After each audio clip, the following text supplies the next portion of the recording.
Welcome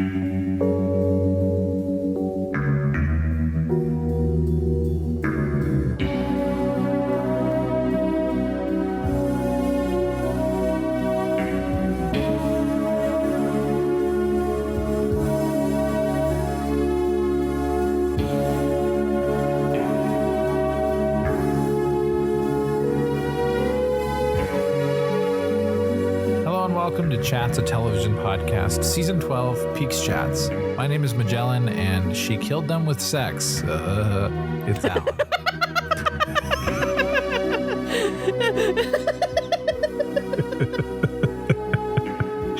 No commitment to it either, just whatever. Everyone knows that classic Dougie Milford line.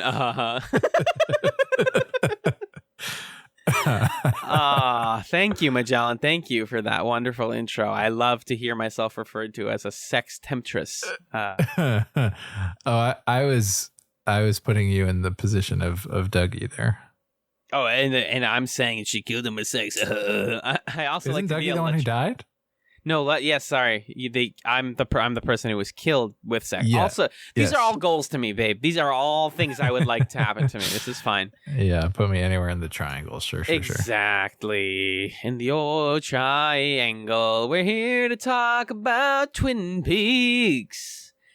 You instilled this in me. You made me do this, Dad. You're the one who makes me sing on podcasts after 6 years. Anyways, we talk about Twin Peaks. We're best friends. It's a show. We watch classic TV shows. Do you need to know all of this? Come on. Let's talk about the show. Twin Peaks, season 2, episode 12. Yep. John, give me the rundown. I will. Sorry, I scrolled down too far in the document.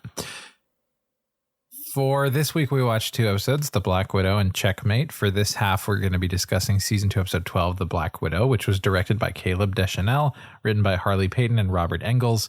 It aired on January 12th, 1991. Alan, what happened in The Black Widow? In this episode, Ben takes Bobby under his wing in a hope to destroy Hank and Jean, but his mental health is not conducive to business deals. Cooper starts to look at buying property on Dead Dog Farm, but he discovers that it's been the site of a major drug deal. Andy, Lucy, and Dick discover that little Nicky had a troubled past that may explain his sinister side. Lana Milford has all the men of Twin Peaks under her thumb, and Josie is still a maid. James and Evelyn's tryst is complicated by the arrival of her brother Malcolm. And finally, Major Briggs returns to his wife and son in the middle of the night, changed by his experience in the woods. He's got a aviator's hat. That's how he changed now. Why does he have an aviator? I don't know. Whatever. He's got an aviator hat. It's cute. I like that moment a lot. Let's get there, though. What'd you think about the Black Widow?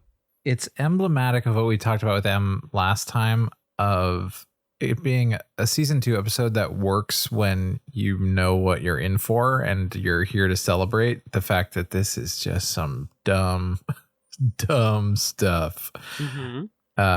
So I enjoyed it on that level and no other, I would say. Here's a Log Lady quote to set the mood for you, Mitch Allen. Okay. This is real. Actually, let me get the one from the wiki instead of the one I wrote because I cut around it a lot. Here we go. The episode's called The Black Widow. Okay. Is a dog man's best friend? I had a dog. The dog was large. It ate my garden, all the plants, and much earth. The dog ate so much earth it died. Its body went back to the earth. I have a memory of this dog. The memory is all that I have left of my dog. He was black and white. Margaret Lanterman, 1990. So that's furthering this idea. Dead Dog Farm. Shut the front door. You're good at this. That's dumb. Yeah, it's really. Come on. That's They've gone nothing. from like beautifully evocative and poetic to just like, all right, Catherine Coulson, can you just say, what did you eat today? I had a pie and cobbler for dinner and dessert today. I shouldn't have eaten so late. Sometimes I eat late. Yeah, so it's a weird episode, and it's kind of like playing around in this part of the space of Twin Peaks that we've discussed before, where it doesn't know what it wants to be. My favorite plot line from this episode, believe it or not, was the Andy, Lucy, and Dick Tremaine plot. Can you believe it? And that is mostly because of the introduction of surprise guest star. Yeah, surprise guest star on this episode, Molly Shannon as Little Nicky's caseworker. Number 1 on the SNL Dream Team. Let's go! So curious who the rest of your dream team is. And my second question is, does it include Horatio Sands? Oh, Horatio Sands is a fun wild card, but how long of a list do I have? Let's say 5. Oof. You're making it tough. I got you. Molly Shannon. Amy Poehler. Go ahead. Yeah. Uh-huh. Jason Sudeikis. Okay. Bill Hader. Sure. Sheesh. I don't know anyone else on SNL that I like particularly. Wow. But sure, Bill Murray. Yeah, get some bills in there. Double bill. Yeah, lots of bill. Double bill. It's a double bill. Yeah. It's always nice when your SNL Dream Team has as many bills as it does women. Sorry. That's through no fault of your own. I mean, Bill Hader's on there. Molly Shannon's on there for sure. You could just have a 2-person show with the two of them, but Amy Poehler deserves a spot, as you said. As you said, I agree with Amy Poehler. And then, of course, you're gonna want to throw Tim Meadows in there. Just to have some fun. Just to have some fun with it. Good one. Can you tell we don't want to talk about this episode, guys? Sorry. And then Kate McKinnon. Oh, yeah. That's my 5. Fantastic. I love it. That's my 5. You got 2 blondes, a girl, and a pizza place right there. Admiration is for poets and dairy cows, Bobby Briggs. Wait, what's that?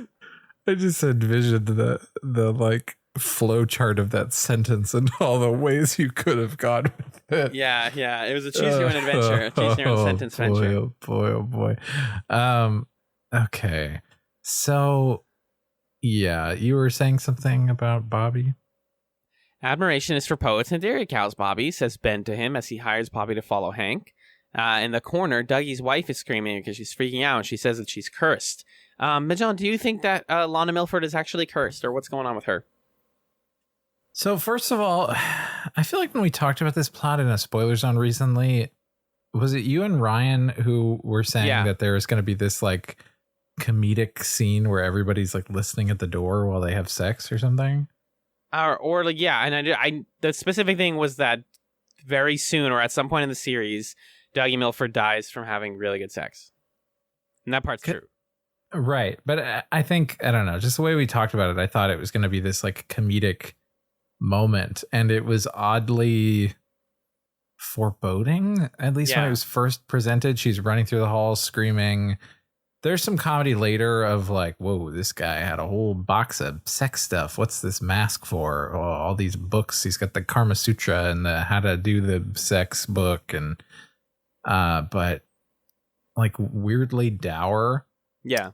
And then it takes a turn for the absurd when we really dig into Lana and what her whole deal is.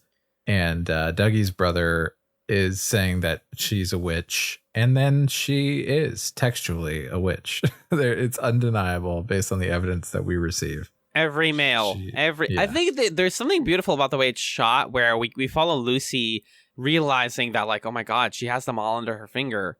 And she peeks through the door and sees Andy handing Lana like a glass of milk.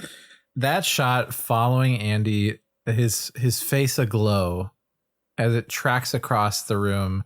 He bounds almost with the pitcher of milk in hand. It's really a beautiful, beautiful moment to behold. It's poetic. And it is like what's her name? It's Lucy being like, wait, what's she doing? Like, and this isn't even a mystery to solve. It's just like I do think there's a magical realism to it or something where it's like, okay, this is weird, but we're not going to question it. We're not going to investigate this the way we are like Wyndham Earle or Jean Renault. Like, this is just something that the people of Twin Peaks have accepted as weird and are like, all right, we're going to move on from that. And I think that dourness combined with the comedy is Twin Peaks in a nutshell. I think that's true. Basically what the show does best is blend those two things together. Yeah. And I like it when it's clear to me that there is no reason to understand this any more deeply. It just is this way.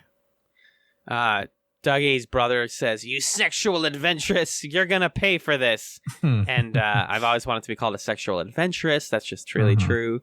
And there was best physical comedy of the episode in the Lana plot. Hawk is trying to like sound cool and stuff to her, and he leans against the door like, "And I'm the guy." And then Andy opens the door behind him, and he like falls backwards. It's so funny. Yeah, it's pretty good. I can't believe they did a physical pratfall in Twin Peaks of all shows. But the show, yeah, go ahead. No, I just also like that we're getting some more. We've understood Hawk to be a bit of a, to have an interest in the ladies, be a bit of a cad perhaps, and to see that side of Hawk is fun. We're here for horny Hawk, is what you're saying. Yeah, and to get the moment later where he's poking his head out the door like, where's that whiskey at? Oh, yeah, you guys got that? Hang out with Lana in here. Where's that whiskey at? Horny Hawk, horny. I'm going to get a shirt that says horny Hawk, and it's going to be a bird with horns. Yeah. And no one's going to get it. Speaking of physical comedy. Then I'll have 2 Twin Peaks shirts that I can wear on a regular basis. What's your other one? You have like a Cooper shirt, right? No. Who drank Arnold Palmer? I forgot about who drinks Arnold Palmer. How weird is it that in the Nadine plotline in this episode, the coach introduces her to the wrestling team by talking about the first black athlete to like be in sports and how nobody thought that was cool. And he's like, you know what else nobody thought was cool was Nadine, a 35-year-old white woman being on a high school wrestling team. Huh? Yeah, and it was the first time that Twin Peaks, when that scene started, he comes on screen, and in my head I'm like, okay, maybe it's gotten a little old at this point for us to do the joke of like, oh look, finally a black character on Twin Peaks. Like maybe that's happened enough times that we don't have to do that joke again. And then he proceeds to go into the monologue, and it's like, oh my God. The first time that Twin Peaks talks about race in any way. And it's to introduce that a woman can be on this joke plotline. Yeah, it's absurd. It's like played as a gag, and it's just not taken seriously when like the show has issues with race and how it handles it. And one of those big issues is that it just avoids it a lot of the time because the cast is so white. And maybe that's a Pacific Northwest thing to a certain extent. The Pacific Northwest is very white for historical reasons that I'd love to talk about sometime. But the thing, the way that moment played out that was especially weird to me was like the sort of duality of like the coach is saying, it's this great moment of inclusion. What he's saying to the guys is this great moment of inclusion for a girl to be on the wrestling team. Agreed. With you so far. But he's also saying underneath that, this is like a middle-aged woman. And that's why it's ridiculous, because that's what reads to us first is not, wow, oh my gosh, so cool. Finally, a girl on the wrestling team. Instead, it's like, it's a middle-aged woman with super strength. And so there's nothing like inclusive and cool about this particular moment. We heard that you guys wanted a more progressive wrestling team, so we decided to include Wonder Woman. Like, what? Right. Right. Also, she like picks up Mike Nelson and throws him, and he's like, "Stop, Nadine, quit it!" And she literally lifts his ass, and that part's fantastic. It's very silly.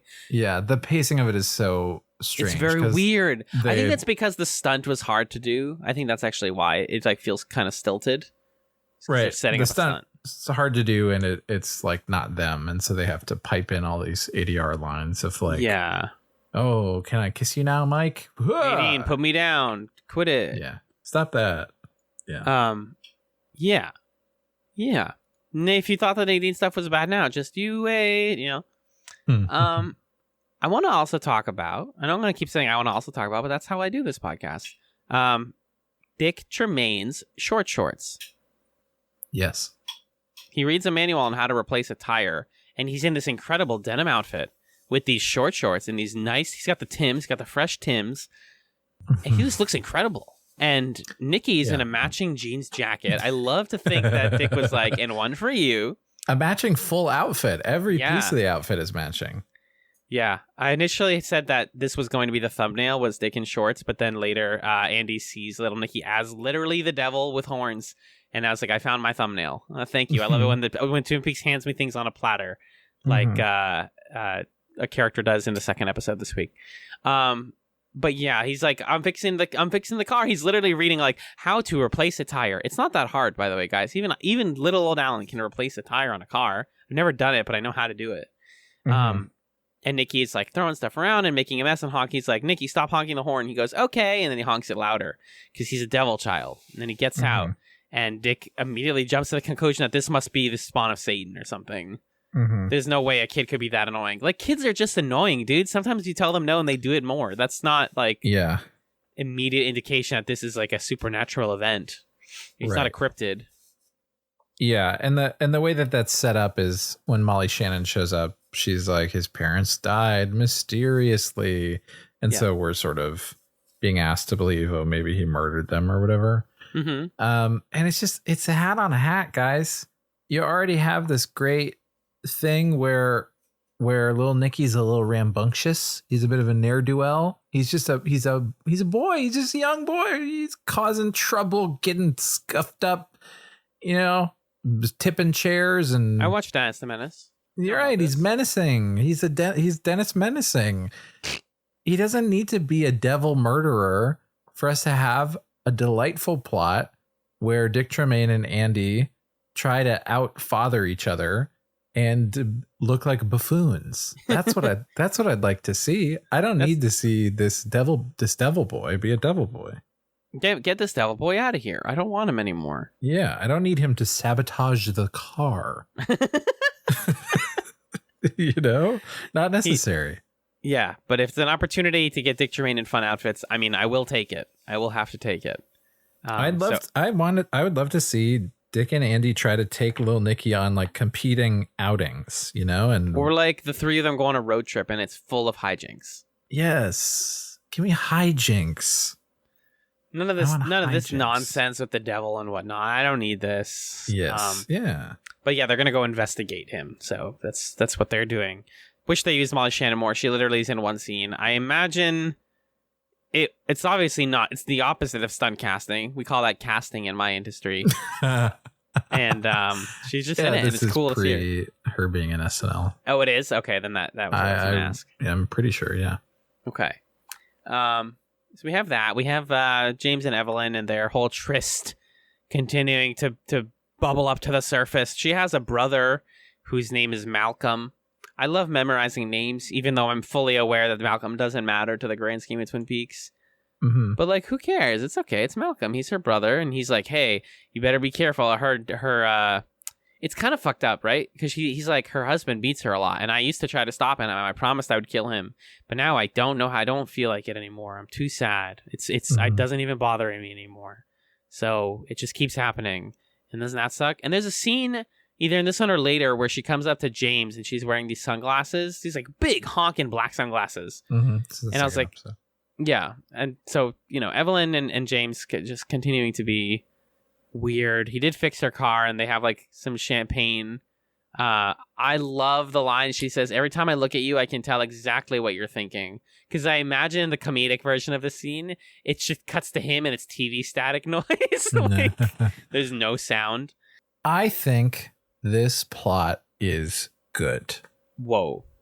I think it's good. I think it gets a bad rap. I think people are always like, oh, the James stuff. Oh, it's so stupid. Oh, the James stuff. And here's what I like about it. You finally understand who James is. He's a guy who really is he's a romantic, he wants to save people from stuff. He accepts clearly Evelyn is scamming him. There's some sort of fix and Malcolm's in on it. And James is just buying it. Immediately, he's like, "Oh, you afraid of your husband?" Because he just wants to save people from their stuff instead of figure out his own stuff. And I think that it's compelling. And I think that the guy who plays James is a way better actor in this plot than he was in any other plots. It must be so amazing to be James here. You get to get on your motorcycle and like go meet a beautiful woman. She makes out with you, and you get to live in her like side house and all this stuff. Like he's getting to live out a movie, and that's very appealing to him. Even though we the viewer know he's being played for a fool. I can understand why James would come to this situation and react the way he was. It doesn't feel unrealistic. I don't even think that's a valid critique of it. Is it dull? I mean, in parts. I mean, it's just like, I think people who say it's dull also like aren't watching a lot of soap operas, because they just do stuff like this where someone goes off and meets a lady and it turns into a whole thing, and then they come back and it's like, oh, what happened? Oh, nothing, just some weird adventure I was on. Like, yeah, I mean, I think it comes back to something maybe I talked about, I don't remember how recently, but just thinking about like people evaluate plots or things in Twin Peaks based on like how consequential they are, you know? Yeah. Because it's a series that only ran for so long, where the narrative gravity really pulls you towards the Laura Palmer stuff, because that's like what is of the most substance in what we have. And the James plot is, like you're saying, it's very soap opera-y. Like it belongs in a show that goes for a lot longer, where it wouldn't necessarily... There's a stray arc in this like 11 season show where it's like, oh, and James went on a motorcycle and saw a lady. Right. We forgot about that. Right. And in that show, I don't think that the James plot gets judged as harshly, because it's a show that's just full of random stuff. But in the show that we have, where it only lasts for so long, and it's really clear that there's good stuff and not so good stuff, the James plot gets judged extra harshly, because it is the definition of inconsequential. It's a plot that like doesn't really change James too much. Maybe he comes out of it a little wiser, but also he kind of could have done that growth back in Twin Peaks. Yeah. We're in a totally different place. He's the only character there. And so I can totally see why you would watch this and be like, wait, people told me Twin Peaks was like a great show, and now I'm watching this thing that amounts to nothing. But it's not everything has to amount to something. Also, sometimes they're just storyline. Well, I guess like maybe a scriptwriter would balk at that a little bit, but you can make a read. Yeah, no, go ahead. You can make the read that this does tie into things: betrayal, preying on young people, marriage infidelity. Like it's all there. It's all stuff that's in Twin Peaks. It's not like it's themes we've never talked about before. Right. Yeah, I think the important thing of like amount to something in the context of Twin Peaks is when people talk about that, they think of like the lore or the mystery or whatever. That's what it means to amount to something. Who cares? Contributing to those things. Well, and I think that that's a fair metric to judge the show by. And there are definitely times when I'm watching it and I use that particular metric of like, is this contributing to, the central core of what Twin Peaks is? And this doesn't really contribute to that. But like you're saying, it riffs on running themes and motifs. And James was always cool. Hey. Don't you dare say that. Too controversial. Way too controversial. More controversial. Josie being a maid. It sucks. It's bad. Why is Pete okay with this? Good question. Okay, I just wanted to put it out there. Pete's drunk. Shoutspot@gmail.com. Pete is drunk. Oh, okay. And he's caught in a very emotionally manipulative, potentially abusive relationship with Catherine Martell. True. Big facts. What is he going to say? No, don't do this. This is awful. No. Literally, he's like pouring his heart out to her, and like there's this poem, quoting this poem, and she's like, anyway, Josie, you're my maid. A toast to me. And Pete's like, yes, yes, my love. A toast to you, my love. A toast to you. It sucks. Let's get my boy Pete out of there. Get him out of there. Airdrop him out. Get Josie another. And get Josie out of there too. Yeah, we got to free Josie, just like we freed Audrey last season. We got to do that now. Yeah. They deserve better. Everybody in this plot line deserves better. It's a bummer that season 2 Pete is the only Pete we get because Jack Nance is no longer with us, tragically. Yeah, that's sad. Can you imagine what Twin Peaks: The Return with Jack Nance would be like? Oh, sheesh. Yeah. Ugh, do I even want to talk about Ed and Norma? No, I don't. They're happy to be together. I feel like I should be like so emotional that like, oh my God, they're getting to like, they're hugging and stuff. And they're like, we got to do this. I don't want to be with anyone else. And I get it, but I'm just kind of tired of it. Like, I feel like we exhausted that plot line in season 1 and we're just continuing it. I'm like, yeah, I still think that's kind of cool, guys. Good for you. I'm happy for the Ed and Norma stuff. Yeah. Yeah. I mean, we sort of exhausted it, but like it also doesn't make sense for them to not be together, you know? Yeah, at this point, like, why are you guys pretending? Yeah, they love each other. Yeah, just be together. I think the thing that was more frustrating was seeing the flash of Hank's domino again. Sucks. 0 out of 10. We talk occasionally on chats about how certain imagery just like gives us anxiety, or like gives us like an instant like full body stress response, and that's what seeing Hank's domino does for me. It's like, oh man, I'm unhappy. I noticed this episode was kind of preoccupied with continuity and like calling to different parts of the continuity. So like the domino being visible for the first time since the last time he sucked on it or whatever. Yeah, suck. Sorry. Or like at the end of the episode when Bobby's talking to his mom and he's like, a couple weeks ago I was with Dad at the diner and he told me about his dream. It's interesting to me that there are a few moments in this episode that are trying to anchor, the writers are trying to anchor it to like things that we've seen before or things that we've talked about before.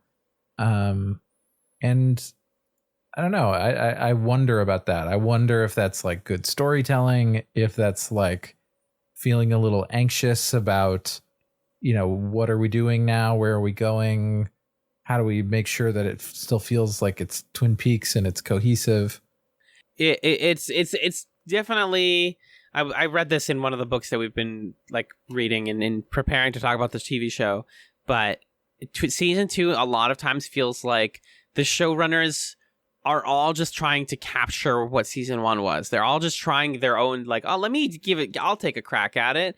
And they all fail in different interesting ways. Or sometimes don't fail. Sometimes they hit it correctly. But like, this is basically Harley Peyton's show at this point.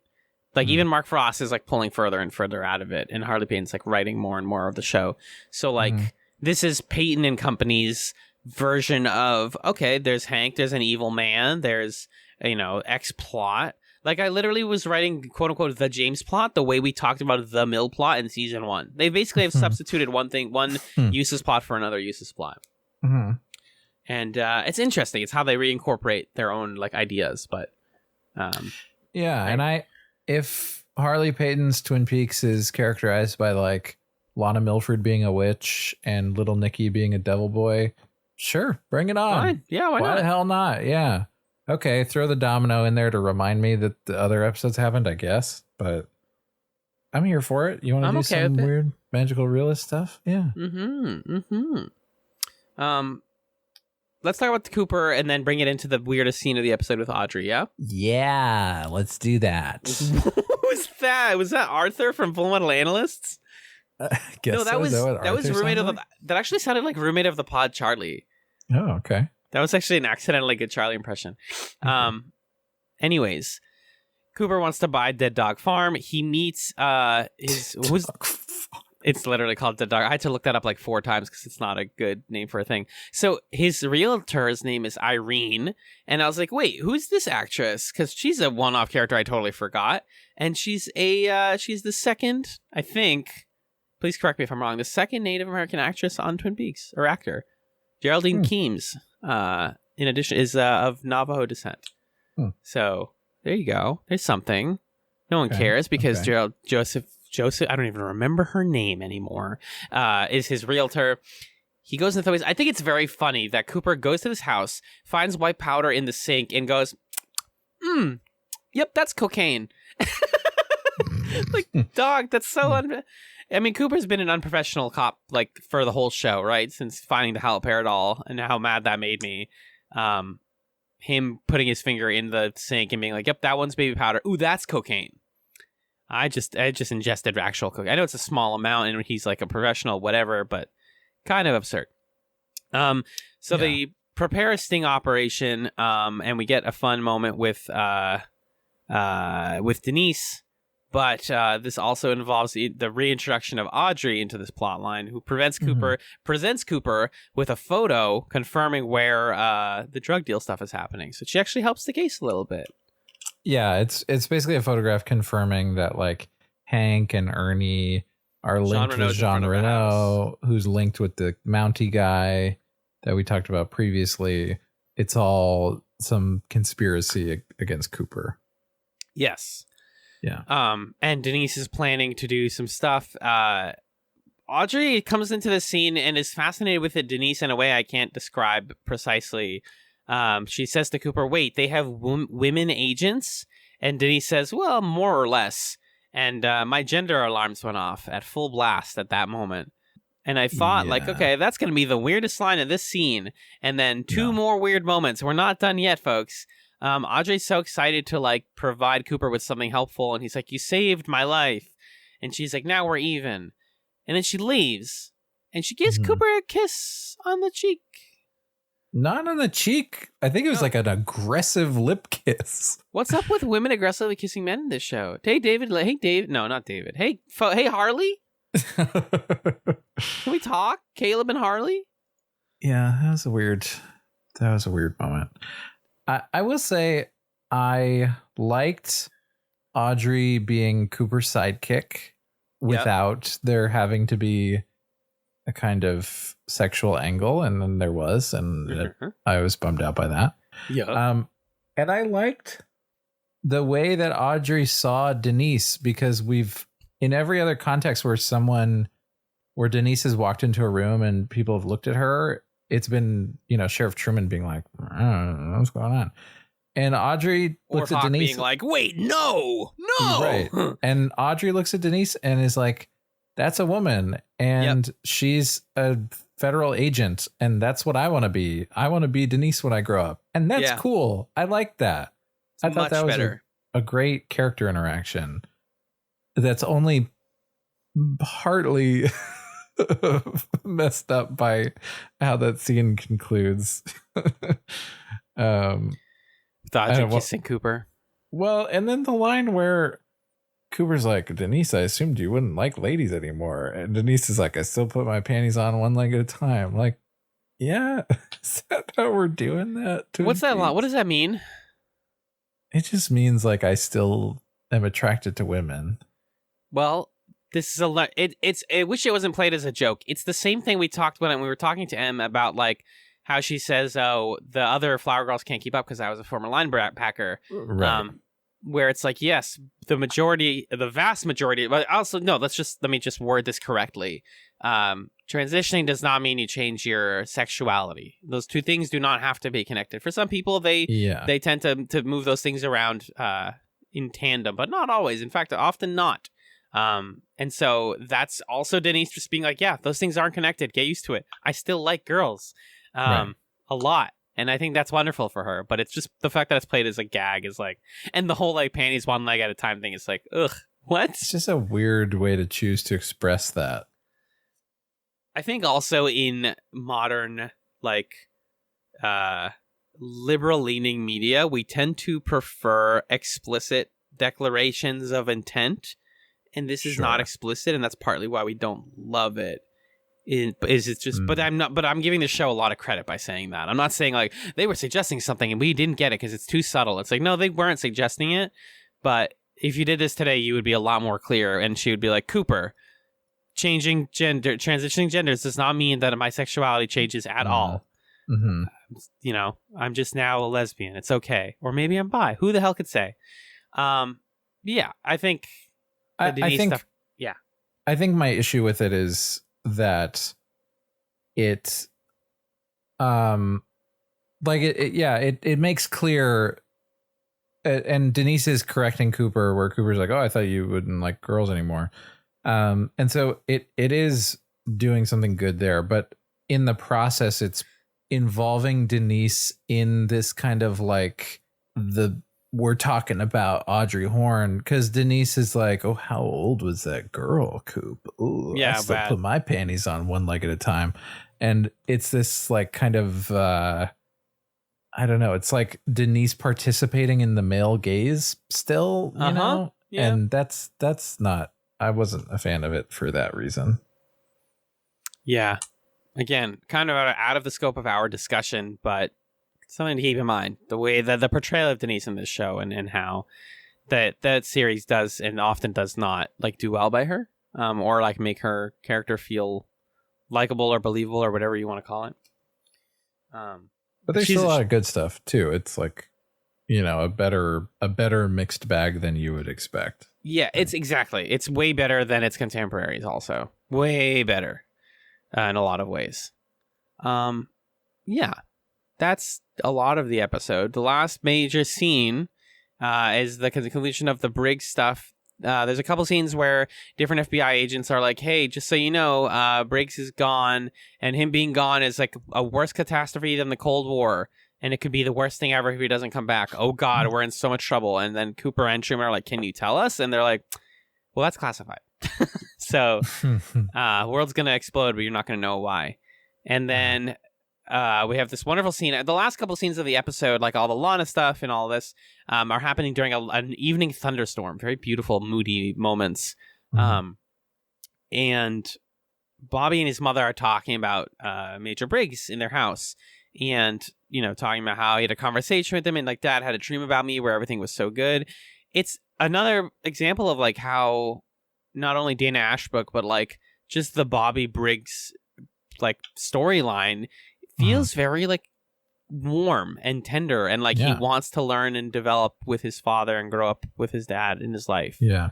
Mm-hmm. Sincerely. Like, as awful as he is, and he does an even more awful thing when he leaves Shelley later, the dude is without a father figure for a long time, and he wants one. This is him saying, man, I actually think I could do good with that.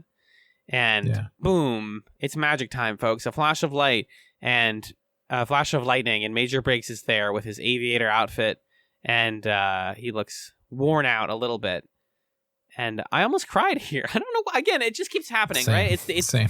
it's freaking dad stuff, and it's like he's only been gone for 2 episodes, but I'm just a sucker for like, Dad, I missed you so much. Can we finally be together? And then Briggs being like, get me a stiff chair. I love the 2 times Bobby tries to go up and hug his dad, and both times he's like, Bobby, go get me something. Also, go get me something else. Like, get me a drink and also this. He's like, okay, Dad. Back off, Bobby. Trying to hug my wife. Yeah, you get the next one. You're gonna get the next round, but first, get me a cocktail, a strong one. Mm-hmm. I love Major Briggs. He's my friend. Yeah. My only stray note is this, Magellan. Mm-hmm. So the scene where with Dwayne Milford, I keep forgetting which one's dead. Dougie's dead. Dwayne is alive. The scene where Dwayne Milford is complaining to the sheriff's office about like she's an evil seductress. You have Doc Hayward behind him, and you can very clearly see the actor cracking up. Yeah.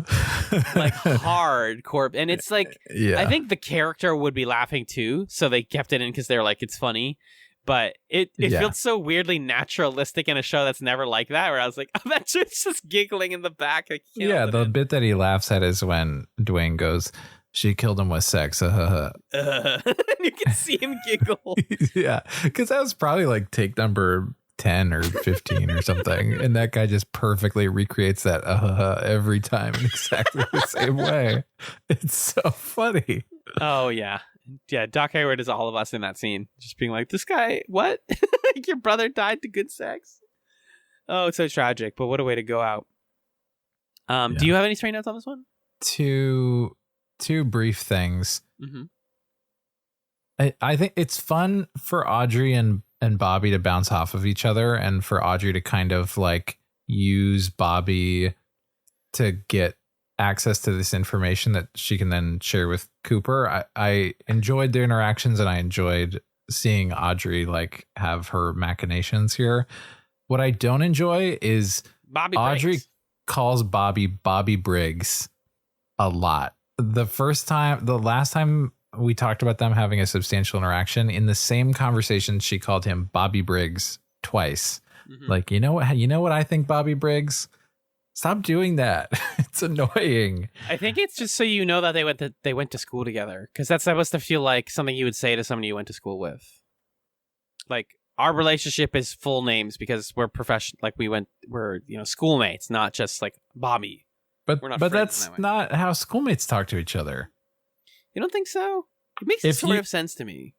Would you talk to someone that you went to high school with and call them by their whole name? No, but it's kind of an old-fashioned thing. I think it's meant to be kind of like flirtatious. Mm-hmm. Like that's part of the way she's flirting with Bobby. I just think that they're using it a lot, and that's why it's annoying to me. That's fair. Bobby Briggs. And then the other thing I was going to say is chess is boring to me. He sent me a chess move. I got to send him a chess move. Chess is not boring. You take that shit back. Chess as a narrative device is like... There you go. Come on.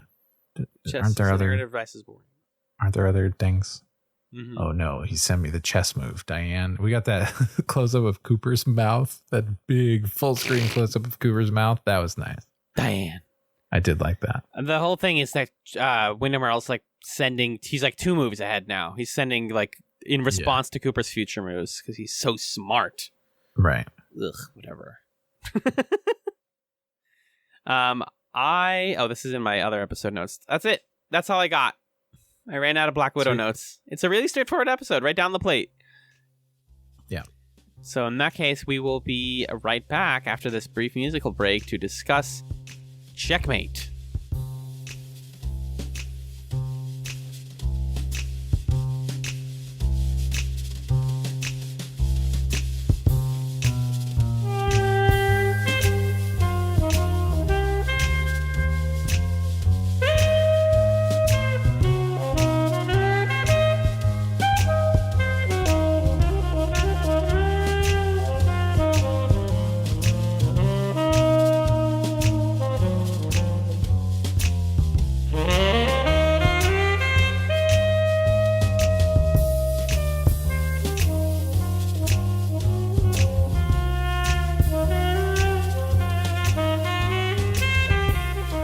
Welcome back to Peaks Chats. The second episode we discussed this week is Season 2, Episode 13, Checkmate.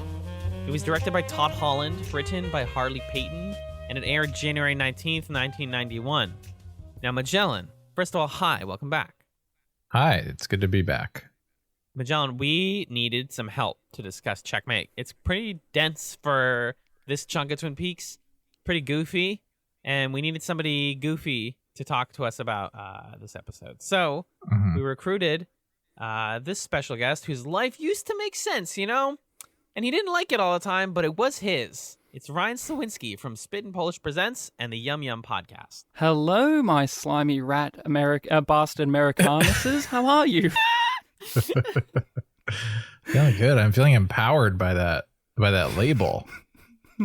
I love rising to it. Now let's make out to end the scene. Is this on to exposition? victory? But hey guys, I'm excited. I'm here. It's me, Ryan. I haven't guested on a main feed one since. How long? B5? B5. That's I guess you got to do more shows I like. That's the hint. There we go. Less the fucking stand. Nah. More Twin Peaks. You were on a couple months ago for some Chats Files episodes, which was very fun. But yeah, yes. main feed Chats on 5 was the last time. Yeah, I came back because this had an X-Files actor, of course. That's why I came back. Yes, that's the connection. That's true to form, doing his best military man acting. Before we talk about your history of and David Duchovny also. Oh, that old fool! I forgot about that guy. Yeah. I mean, I really do separate Denise from David Duchovny, but regardless, Magellan, Fair. tell me what happened in Checkmate.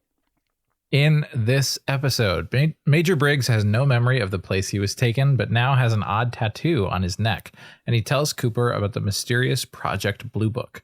The sheriff's gang use Ernie for a sting operation to finally catch Jean Renault, and after Denise sneaks into Jean's house dressed as a maid, a shootout ensues and Jean is killed. Bobby leaves Shelley before Leo wakes up from his coma.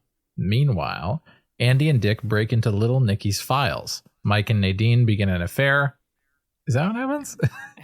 No, she sexually assaults him, but I won't call that start of an affair. Yeah, That part, this is a mix of my words and the wiki, not the wiki, IMDb. That part is directly from the IMDb, so don't blame that on me. Weird. I'm not. Yeah. Audrey enlists Jerry to help with her father's condition. Hank finds out about Ed and Norma's affair, and Nadine saves the day. Elsewhere, I like that. Elsewhere, Evelyn asks James to kill her husband, and we learn that she's actually having an affair with Malcolm and double-crossing James. And finally, back at the sheriff's office, we learn that a bomb went off in the woods, and a dead body is found in the sheriff's office pointing to a chessboard. Wyndham Earle has made his next move. A lot of those things that are stated in that synopsis aren't here, or they feel like they're only hinting at that happening and will probably be in the next episode. That's how I felt. Like, okay, that was the episode summary. Yeah. So, Ryan, we kind of assigned this episode to you a little bit, I think. But I'm curious to hear about your personal history connection with Twin Peaks, and then just your general thoughts on this particular episode and this zone of Twin Peaks, I guess. So I watched Twin Peaks minorly when growing up. My parents are David Lynch fans, I guess. They always kind of parents jokingly... are David Lynch and Mark Frost. My two dads. I knew it. My two dads. But no, they're big. They're David Lynch fans, but they do it in a joking way. Like, oh, don't we want to watch Eraserhead with dinner? Like that kind of jovialness to that. Or who wants to watch Blue Velvet for their birthday? Like that kind of attitude. They take him not so seriously, but they like him anyway in his work. And Twin Peaks was one that we've seen minorly, but it was in that era in which, it was on TV every now and then, but you can't really watch the show halfway through. You have to see it, you have to watch it one by one, but back in the day, it was hard to do that. And then by the time DVDs came out, my parents just weren't very interested, so I'd only seen a smattering of them here and there. And then when I was in university, I got a copy of them, fully watched it from start to finish. This was before The Return came out. Watched Fire Walk with Me, really liked Fire Walk with Me. Then watched The Return, and eventually, we on Spin Polish did Fire Walk with Me as a discussion. I had to get my friend and co-host Bartek to watch Twin Peaks because I'm like, you got to watch Twin Peaks to appreciate Fire Walk with Me. And in case you want to watch Twin Peaks, you don't want to watch Fire Walk with Me first, or else it ruins everything. So that's been my relationship. I did not know about the season 2 kerfuffle. I knew the show got cancelled. I knew it got stopped on a big cliffhanger. I knew that. But other than that, I didn't know the reveals that happened already. So when I watched this back half of season 2 that first time, I was just on board. I was like, all right, let's see where this all goes, huh? Cool, where are we going? We're going with mythology? All right, let's see where this all leads to. There must be some kind of plan, right? Right? We're heading towards something, right? And then the show says, kinda? And then the movie says, definitely. And then The Return says, go fuck yourself. Very excited to hear that. Yeah, first of all, excited that you've watched The Return so I can talk about things with you privately. And also, that's a pretty interesting way to consume Twin Peaks. Like, we have a lot of older listeners who are like, well, we watched these shows when they came out, whether it's B5 or Farscape or whatever, and then they're like, oh, and I knew about it afterwards. But most people we've talked to about Twin Peaks found it way afterwards, after it aired. And I think that just goes to show how much of a cult classic it is, how much it is definitively in that range where like, thought about after it's over kind of series. And that fervor is what led to season 3 existing. But definitely the episode that we have you here on Checkmate is kind of a weird interim one where, like you were saying, all of these plots are starting to coalesce and are building to things, but and I'm sure or wrapping up. Exactly. Right, Or right. like wrapping up, like everything just feels like it's momentum being picked up. And Magellan, I think in your notes at some point you wrote regarding the Garland Briggs stuff, which I want to talk about first, that like it felt as if somebody writing this episode really wanted it to matter despite everything surrounding this plot line. Like, we got to talk about the White Lodge because otherwise, like, no, like the lore people aren't going to care about this episode. 'Cause God forbid we care about James, Evelyn, and Malcolm. Yeah. One, this episode felt like a sketch show where it was like a series of different little things going on and there was very little connective tissue. And then my big question to you guys was, when you watch when you watch Twin Peaks or ensemble shows like this, you can still walk away from a given episode saying, this was the episode about, and you can say the specific plot or the specific character. What was this episode about? Or who was this episode about? I think I can start to answer this question a little bit. I think the return of Major Briggs suggests that this episode is like people figuring out what to do with themselves after the end of season 2.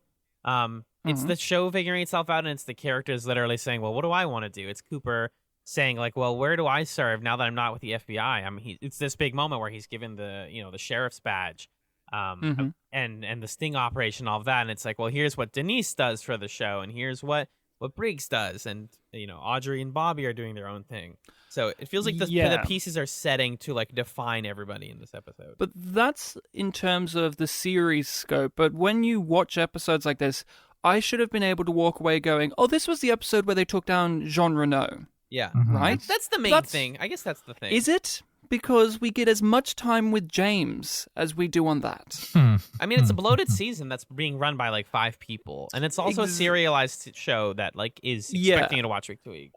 But that's what the difference between this and season 1 is. Like, the comparison point I can think of is whatever episode it is in season 1 in which they get ready and Coop's wearing his nice spiffy tuxedo and they go to One-Eyed Jack's. And you're like, that's the episode in which they get all spiffed up and go to One-Eyed Jack's and they're playing games and Ed's doing this and this. And there's other plots, but that's the main thrust. Everything else goes around that plot. Here, Coop is here. Major Briggs is here. Everyone's here. It's like Smash Brothers. None of... Yeah.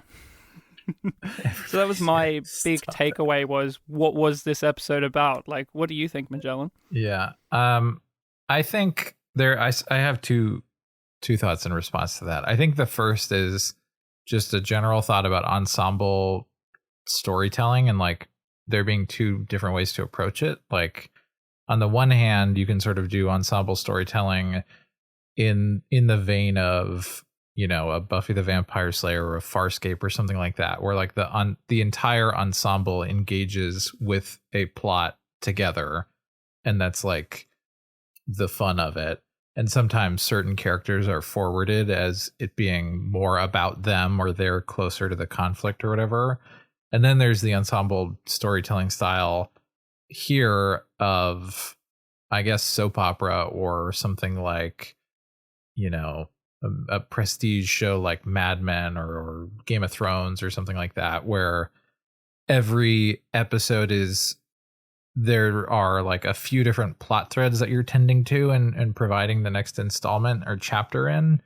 And I think something that I find really unsatisfying, at times about shows like that, like you're saying, is that sometimes you get episodes where the function of the episode is just to move every plot forward a step. And it just so happens that there's not any one plot that's like reached a climactic moment. Even though there is in this one. Right. This one's different because there is a climactic moment. And I think if I had to point to any one thing that this is about, it would be about the Jean Renault bit. I think the like actual the thing that is the thematic core of this particular episode is we are returning. It's interesting that it's called Checkmate because in a way we're kind of like clearing the board to start over a little bit. Like we see a lot of character relationships returning to where they were in season 1. Ed and Norma finally reuniting. Even Catherine goes to hang out with Ben Horn despite all of this plot movement that's happened. Yeah. Leo and Shelley. Leo is awake again, and Leo and Shelley are back where they were, and Josie and Truman.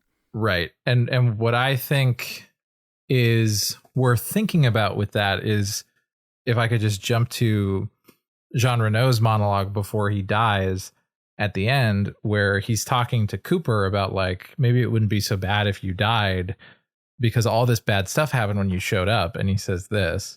Suddenly, the quiet people, they're quiet no more. Suddenly, the simple dream become the nightmare. So, if you die, maybe you will be the last to die. Maybe you brought the nightmare with you.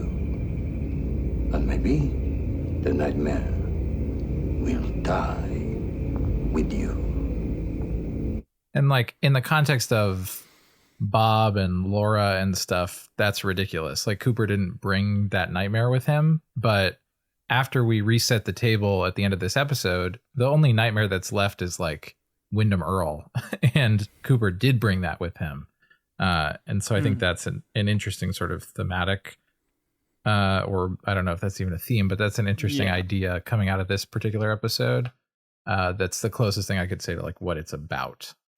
And, you know, we'll come back around to the Jean Reno stuff, but I will say like that monologue too, like the before of it as well, is also resetting everything by just reaffirming, recapping us on what's happened, okay? This is what's happened. Everything that's happened in the show, okay? And I know this too. And the audience, you know this as well now, okay?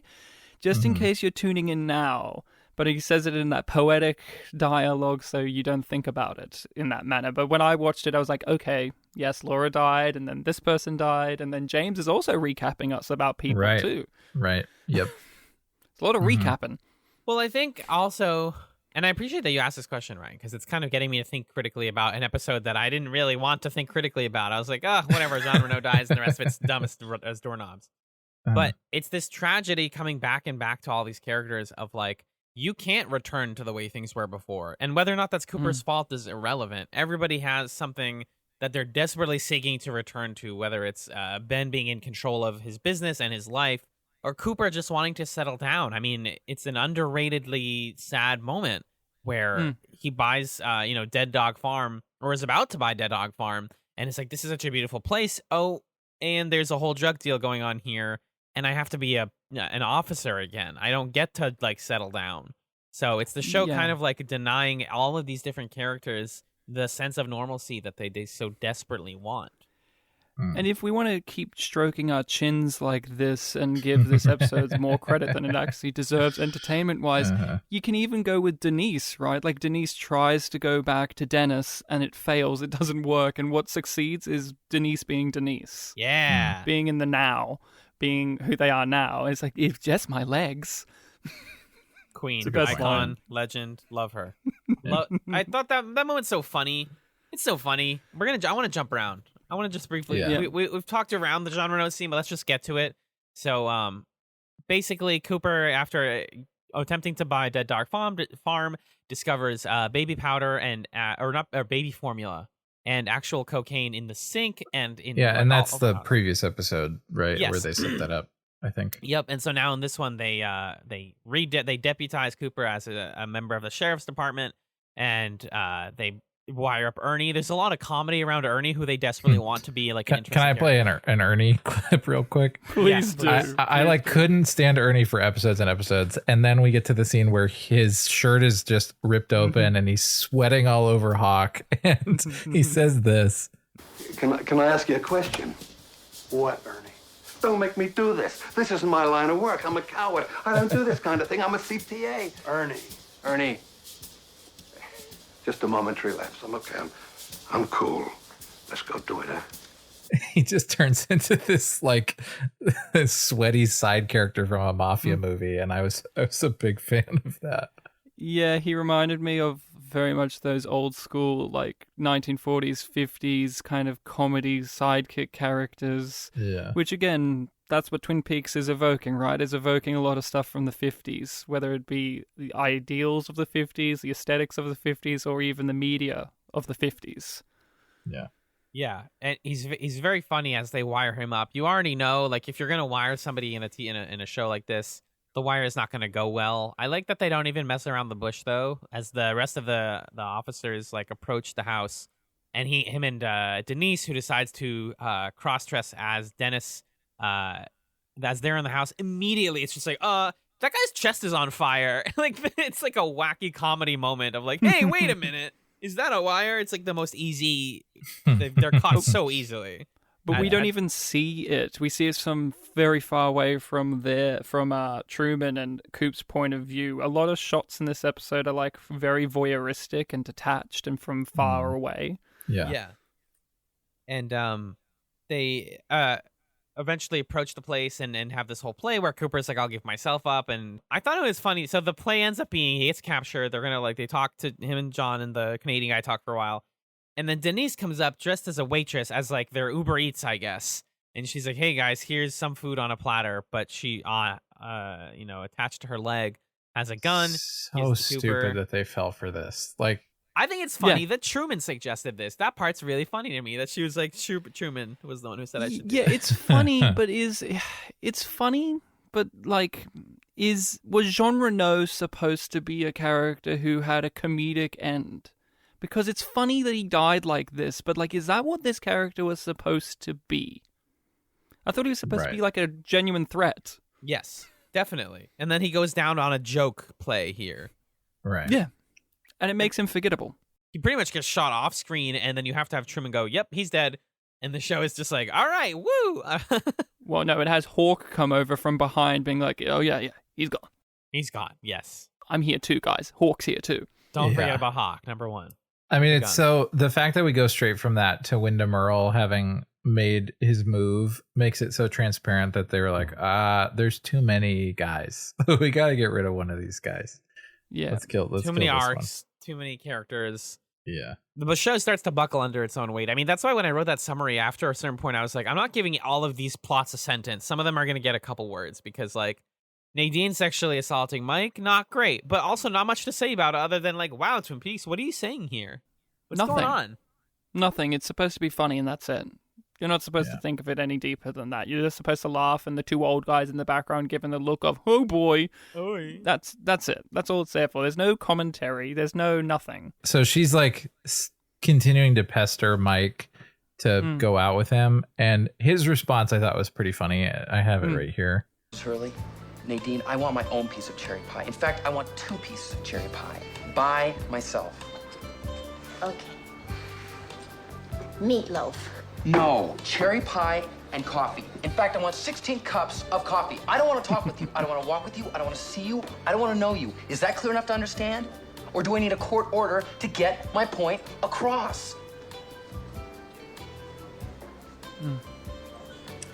Mike Nelson. Yeah. You are the handsomest boy I've ever known. I'm a child.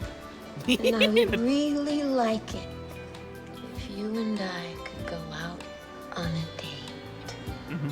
And then she forces herself on him. And, you owe an apology to Mike, don't you, Magellan? You said early on that this guy never comes back and he doesn't have any importance. And I think you owe Snake an apology. Listen, Mike, I'm really sorry. You did a good job in this scene. You came back. You were a character. You're one of the good parts of this plot. And I'm sorry. Yeah.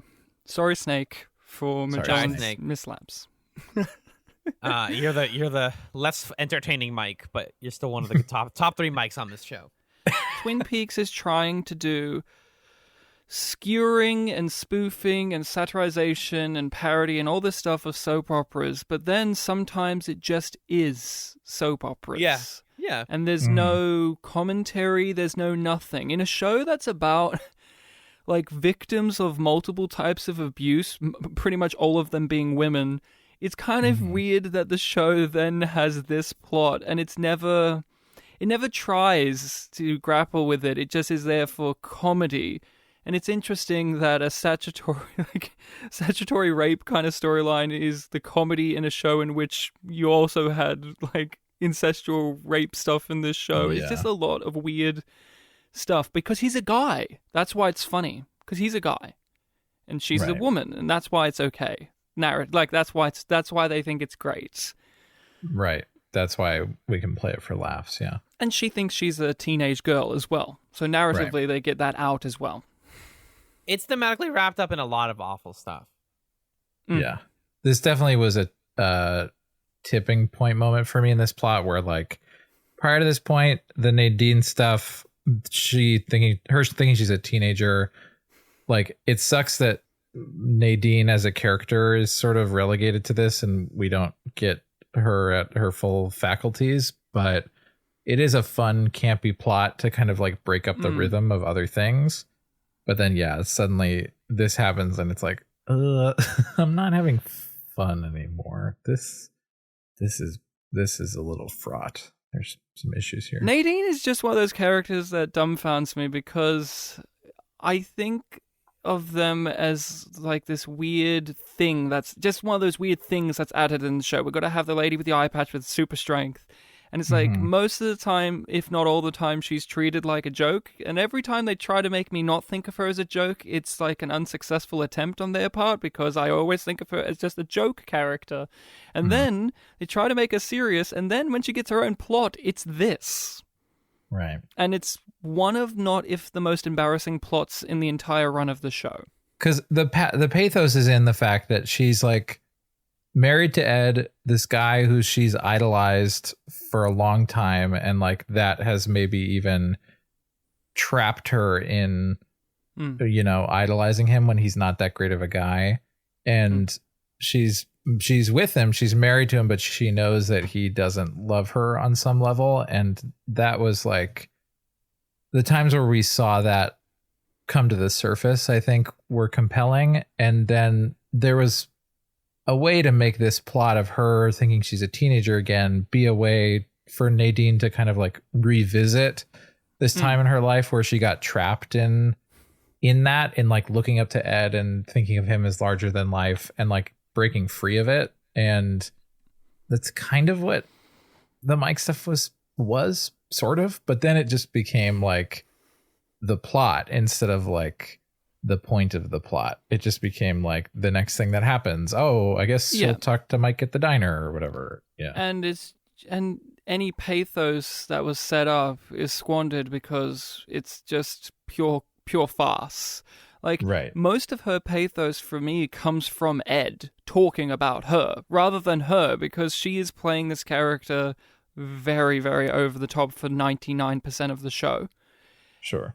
And you get this is her plot, and like when it popped up in this episode, I was like, why is this here? Why is this here? And is it only here so that she has an excuse to punch Hank at the end of this episode? I mean, partly, yes. Well, you don't need the Mike plot to have her punch Hank at the end.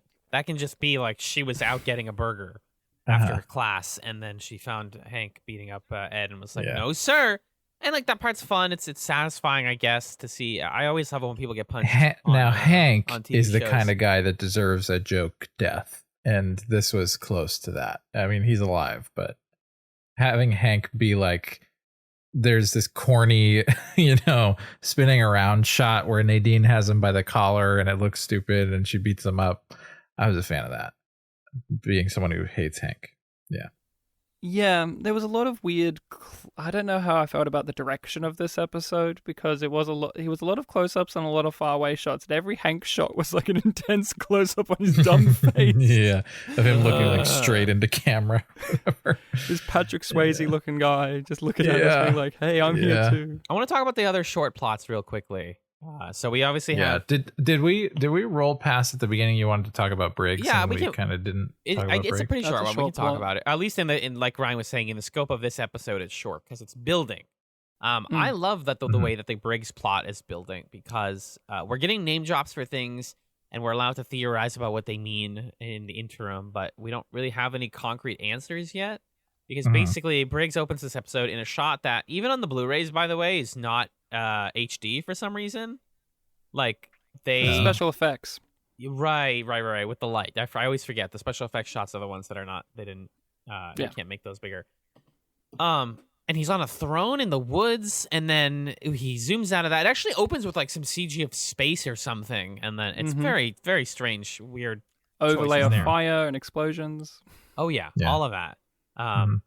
And then they talk about when they're back in the sheriff's office. He mentions Project Blue Book, and we're investigating UFOs. We've been doing it. They were doing it in the 1960s. The book was closed, and now it might be opening again. Let's go. I'm here for UFO nonsense. Well, I find it interesting. His statement was they're not actually looking up at the stars, they're looking below the ground. That was an interesting statement that he made. And I thought that was an interesting idea of like, oh, okay, this group of people who are usually investigating aliens up in the sky are actually investigating things underneath us. Yes. Which, again, that's like, I don't know. Do you think, and I know David Lynch isn't involved in this point anymore, but like, do you think Lynch and Froster and all this crew are subtle? No. Because I always think of Blue Velvet, where it has the shot of everything's happening in the suburban town, and then it zooms underneath the ground in the dirt, and it's just nothing but bugs.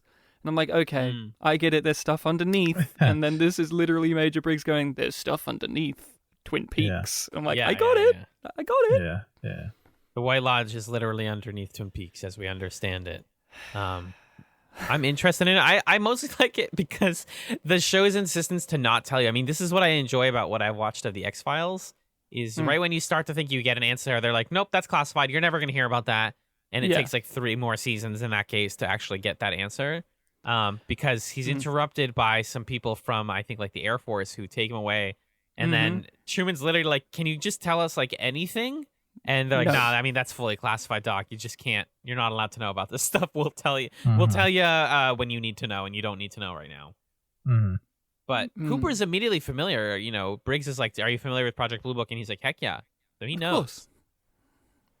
So it kind of separates us from Cooper because Cooper knows what Briggs is talking about, but we are just here like, that's kind of Had you never heard of this Project Blue Book before watching Twin Peaks?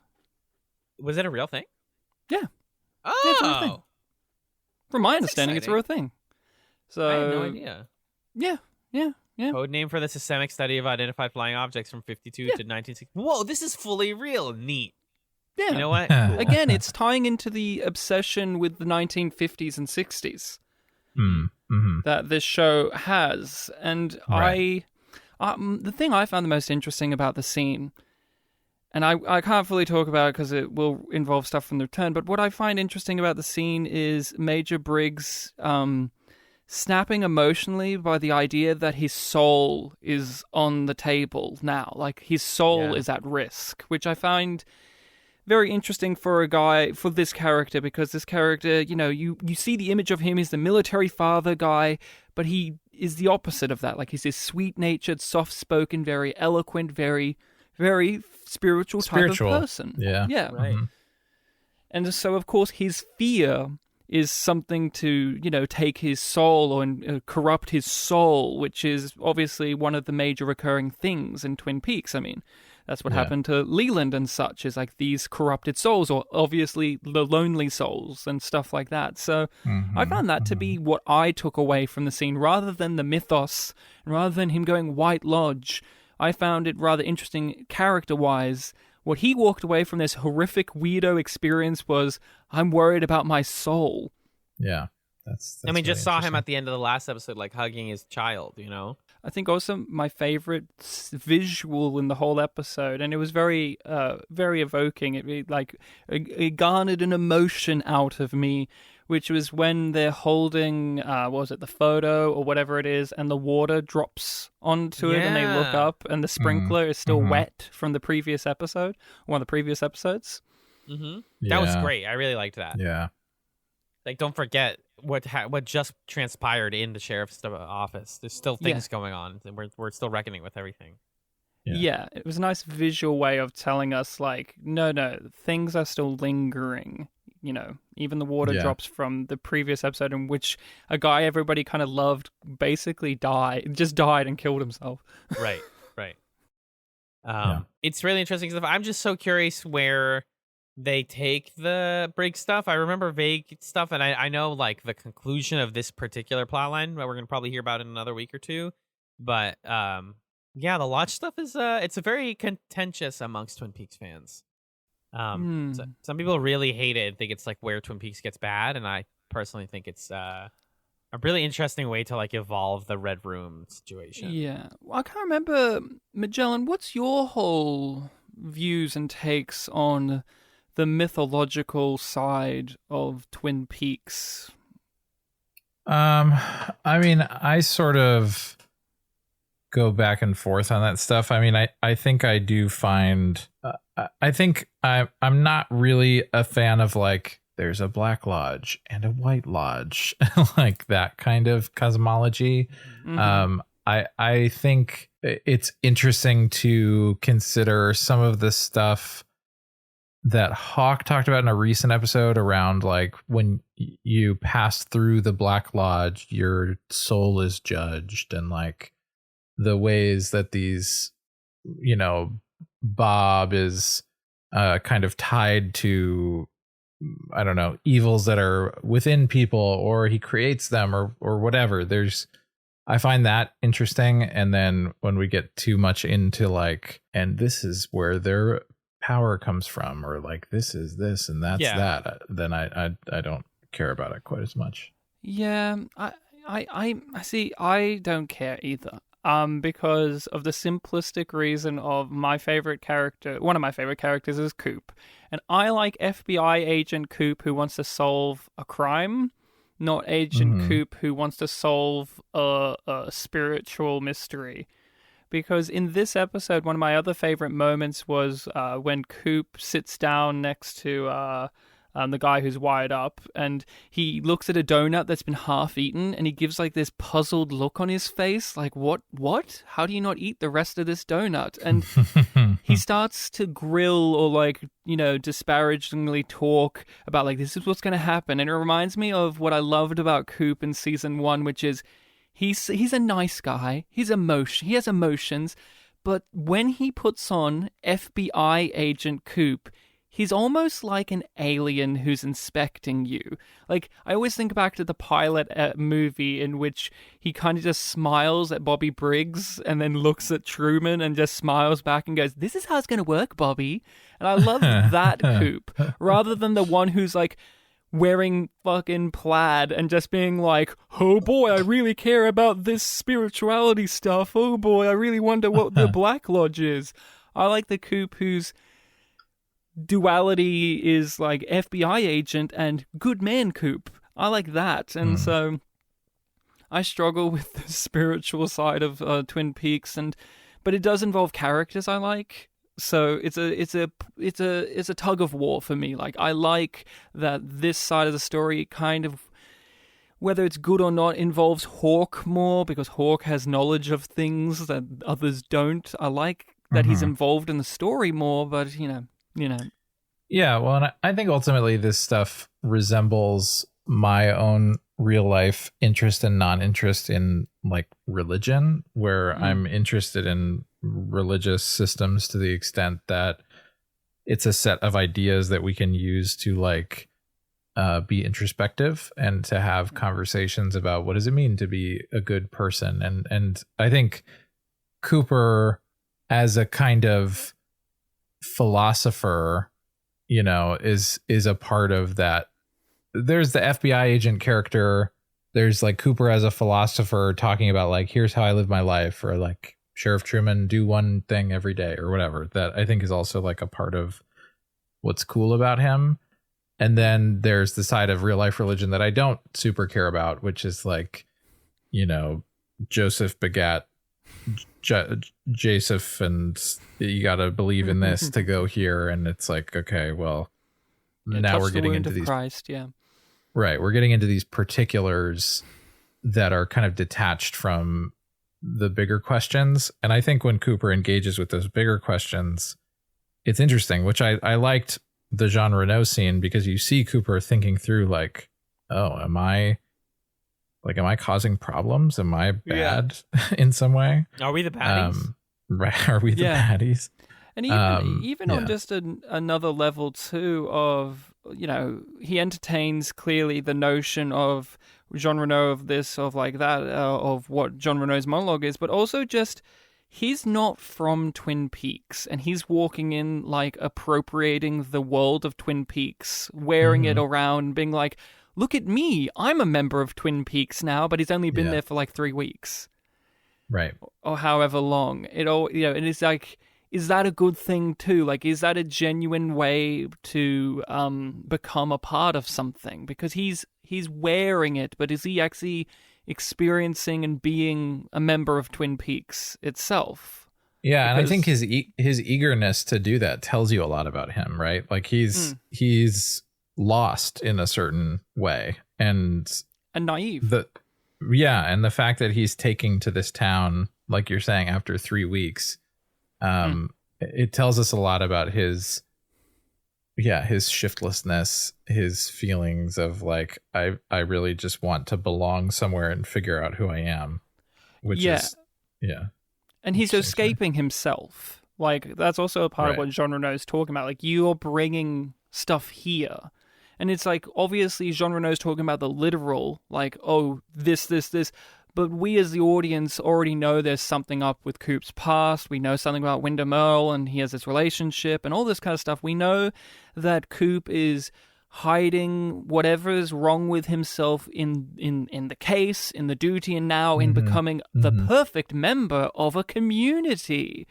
And wasn't he the perfect member of the FBI community? And in the end, none of those are satisfying enough because they don't fill the void of guilt. So we keep moving on to the next thing and the next thing and the next thing. Yeah, definitely. What are the other plots that we haven't talked about? I want to talk about Dick and Andy. Yeah, let's do that. What do you want to say about Dick and Andy? The great thing about Dick and Andy is sometimes you point at a plot and say, that's dumb, that's stupid. But it doesn't matter because the actors involved are so good at what they're doing that it doesn't matter. And that's what this is. The Andy story and the Dick story is kind of dull, but they're playing. They're having a lot of fun with it. They're having fun. Especially Dick. Dick saying that little Donnie died is one of the best things in the episode. I feel like an SNL sketch, but in the good way. Like in the this is entertaining, and they're like kind of improvising on the fly in a fun way. I really agree that performance was top tier from Dick Tremaine. And I love when Andy has to be the straight man to someone else when he's usually the idiot. Exactly, and just the way that they bounce back and forth when he's like, oh, he died, and then the parents who come into the office are like, wait. And he's like, no, dead tired? Like, it's so heightened and absurd, you can't help but enjoy it. They're a really fun duo, I agree. Because they're the opposites of each other, yet they go against what they are supposed to be. Like, Dick is super confident in himself to an arrogant degree. Andy is insecure, that's his character trait in a lot of ways. But Andy's the more sensible one in these scenarios, and Dick is the idiotic one because he's so egotistical, but also he's not as clever as he thinks he is. And I love the comedic play of that. And this story, it's here like I said, it's here. It's here so that things can progress. Does it contribute majorly to any other plot lines or to the themes of anything? It's just a comedic side to the episode that's here. And why it doesn't bother me as much as something like James's story or Ben's story or Truman and Josie's story is they are playing these characters exactly the way you want to watch those characters be played. Yeah, they understand the role very well. That's partly why I found like the Leo thing in this episode it's such a bummer. is like, yeah, we were talking earlier about how it feels like we're going back to just the Leo, Shelley, Bobby board has been reset. Speaking of chess metaphors, Leo is awake. Bobby has left because we now know what we knew at the beginning, which is that he's an asshole. And Leo is angry. Nothing has changed. It's like so frustrating. Oh, don't forget Shelley's a victim. Don't forget Shelley's that. That's her character trait. Yeah, that's her definition. It's very bad. So the little Nicky stuff, they found out that he killed his parents or something. Maybe he's actually the spawn of Satan. Can we, I want to end on James and Evelyn because, it's my favorite plot in the show. Do you want to end? Okay, we have Ben or James. Ben is brief is the thing. Well, can we talk about the most disgusting moment in the show? I think it made me cringe the most when Truman said, "Hey, Josie." Oh my God. We're in a relationship. This is my Truman impression. Ready? Josie. Let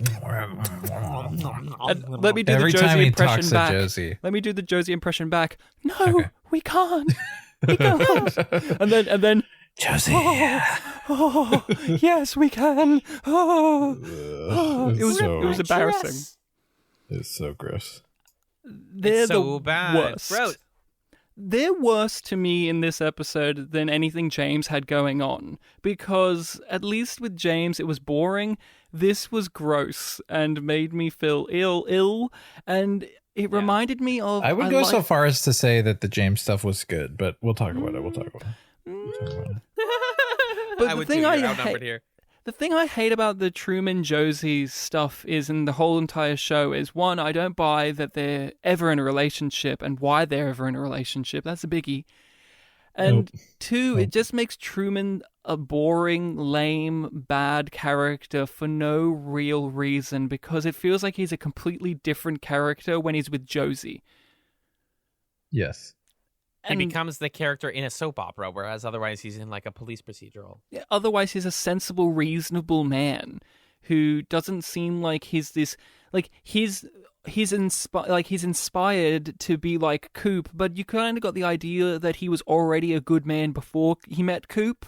But when he's with Josie, it's like he's so horny that he has to make out with her in the kitchen, and she's a slave, basically, and he's just like, "Oh, it's tough being a slave, isn't it? Now let me kiss you, even though you don't want it." And it's just...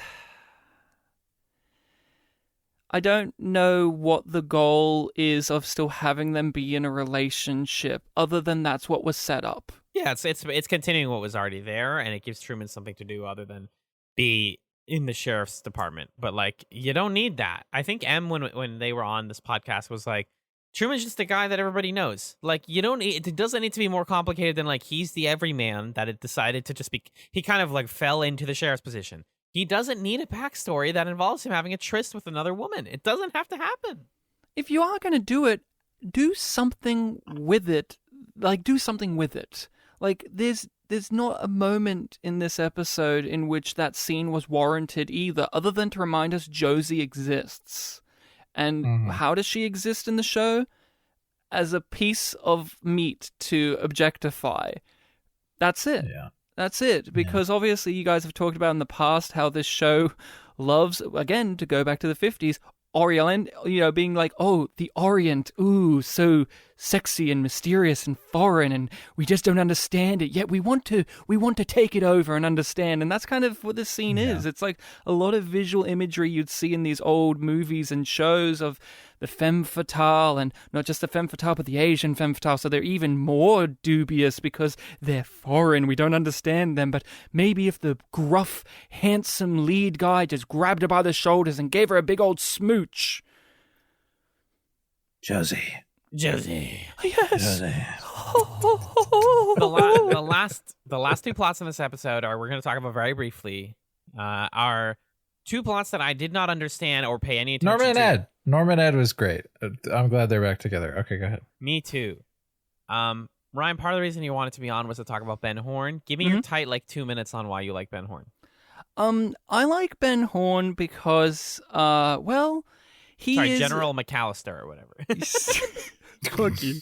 I like Ben Horn because he's a despicable character who knows they're despicable, but they have layers to them of nuance that you wouldn't expect to be there for the two-dimensional business bad guy that he's presented to be. Every now and then he has the ability to have introspection, which Catherine does not. For instance, I always think of one of the episodes early on in which he's like, oh, Laura died yesterday, but my daughter died years ago. And it's like, oh, okay. Like, that's like a deep insight. And I like him because also he's played really well. I love the actor. I love that he does the gambit of being slimy and charismatically slimy and dances all the time because this guy's a dancer. Let's never forget he was in West Side Story. And, you know, all of these things. He's a funny character. And you just love characters that know what they are. Like, Ben Horne knows exactly what he is. And he's comfortable enough with it. And he likes to just play games with people.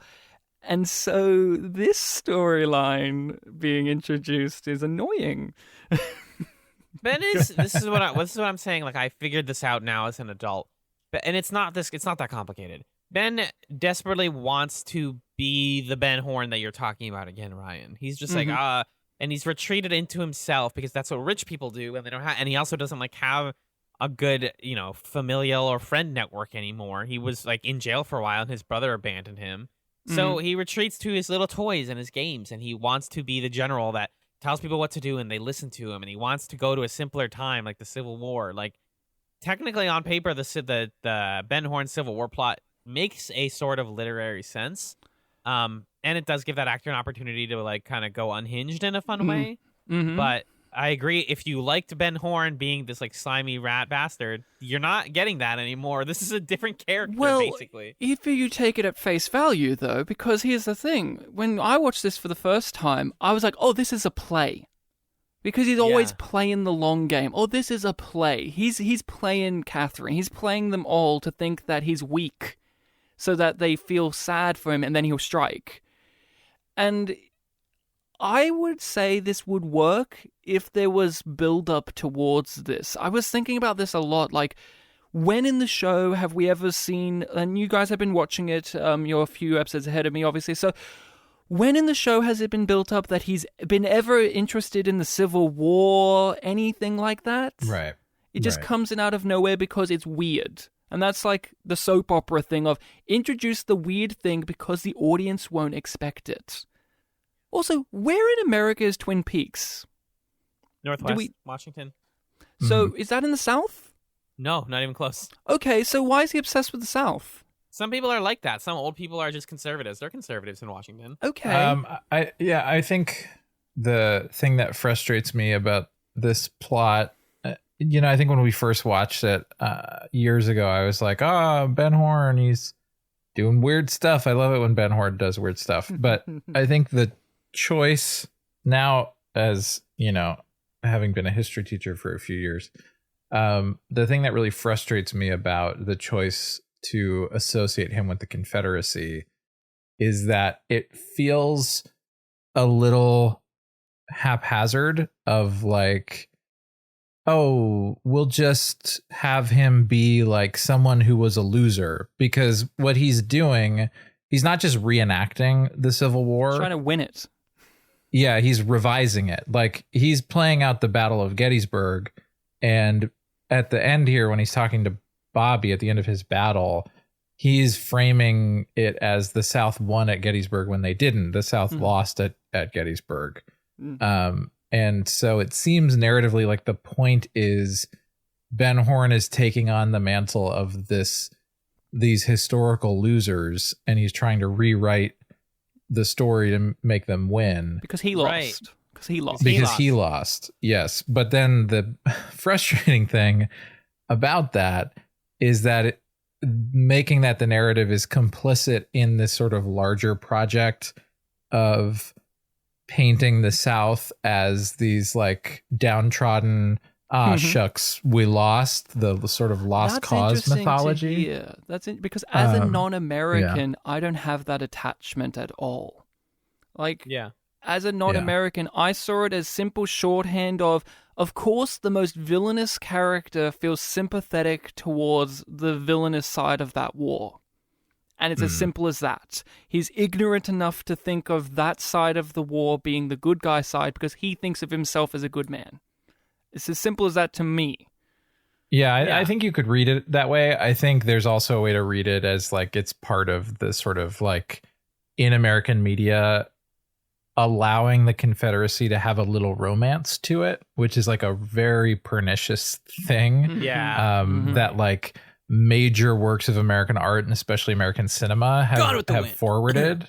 Gone with the Wind, Birth of a Nation, like some of the biggest movies in the development of what cinema is have been a part of romanticizing the Confederacy. And in this case, I think they're probably trying to do what you're saying, Ryan, of like Ben Horn's a bad guy, but also like you've said before, we like Ben Horn. He's fun. He's charismatic. And so to associate him with the South and garb him in the Confederacy and not criticize it is a part of this sort of larger societal problem of like romanticizing the Confederacy. But that's the thing about Ben Horn, right, is they try to have it both ways. And again, this is also a part of having a physical person play a character that changes the board in a lot of ways is we like Ben Horn because we like bad characters being bad, but Ben Horn has done more despicable things than put on the Confederate garb. Things that are objectively just horrid. I mean, he slept with Laura, right? That was the thing. Yeah. And like, so who cares? Like, he's done so many worse things, but from a narrative perspective, we like him because we understood why he did these horrible things. Here, narratively, this is just introduced because it's weird. There's no through line, there's no real build-ups and setups to this. I mean, the guy's office, for instance, and a lot of Twin Peaks stuff has the iconography of Native American stuff, right? What is it about the Horns and what is it about Twin Peaks of these characters regressing? Is there an actual statement to be made there? Because you've talked about many times how they try to shy away from Johnny because of reasons. But here we are. His father has regressed to the American Civil War. What's being said there, though? Yeah, I think that's a good. I think that's a good point. That it's kind of this shorthand that is ultimately a little bit empty. And I think the other thing to sort of add on to that is that like co-opting Native American imagery, iconography, dress, whatever, is like very much a part of the Pacific Northwest and that part of the United States. Like, you can visit Washington State and you can see places like the Great Northern Hotel that have totem poles in their lobbies or whatever. Like that's a thing. And Ben Horn's like big wooden desk and the big mural behind him and all that. Right. Whereas this like Confederate iconography is not really as much a part of that region of the country, which makes it weird. But it would have been interesting if in his office, in his personal office, if they actually planned this out ahead of time, like obviously they made this shit up on the fly with Ben Horn. To me, it's as obvious as that. If they wanted that, wouldn't it be interesting in juxtaposition? The Great Northern Hotel has all of this Native American imagery and iconography. His son is adopting that as a mental regression state, but he in his office has the imagery of the Civil War or war paraphernalia or anything like that. It also ties into the fact that he sees himself as a tactician, but instead none of that's set up. So this story feels even weirder because there's nothing set up here. It's just he's doing weird shit because it's weird. Right.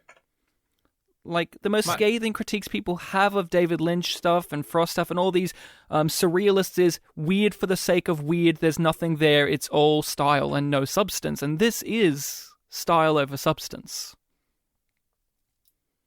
I think my last point is that, not only in real life, but also in Twin Peaks, there's a sort of retroactive apologia for all of this Native American imagery, with the fact, like as Camilla mentioned in one of her, I think her extra segment that she sent us, there are a lot of communities in Washington and in the Twin Peaks, the area where Twin Peaks is filmed, that are trying to like be more accommodating to the Native American and indigenous cultures there, and understand that like, hey, we've been awful to you for literally centuries. Let's like give you an opportunity to have a voice in our world here. But also Same like here. Twin Peaks. Yeah. Oh yeah. Big. Absolutely in Australia. 100%. And Twin Peaks will go on to confront like like you were saying earlier with the whole Garland Briggs thing, underground fundamental foundational things that built this town, whether it's the Native Americans or even further back, like the primal elements. But I think that is that's kind of like hindsight is 2020. Like we know that they handle this better because we watched more of the show.